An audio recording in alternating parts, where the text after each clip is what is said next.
Здравейте, аспириноманиачета! Пихте ли си аспиринчето днес? Ако не сте си го пили, веднага отивайте, щото иначе ще ви стане лошо. И така, нека се представя. Аз съм Али Ръза, прочутия повелител на аспирините и на лошото. С едно щракване на пръст мога да направя така, че да ти стане лошо, и така, че да завали аспирин.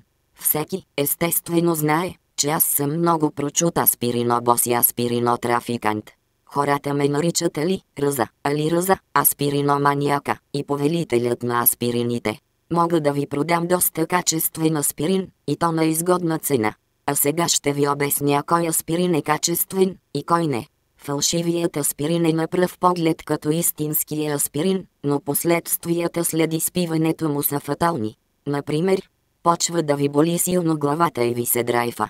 А пък при истинския аспирин, 5 секунди след изпиването му ще се почувствате като мангал, който се е изкъпал след 65 години, или пък циганче, което намира дюнер в буклука. Хайде, аз трябва да тръгвам, защото току-що осъзнах, че аспиринчето е свършило и взима да ми става лошо. Айде, чао, и не забравяйте всеки ден да си пиете аспирина.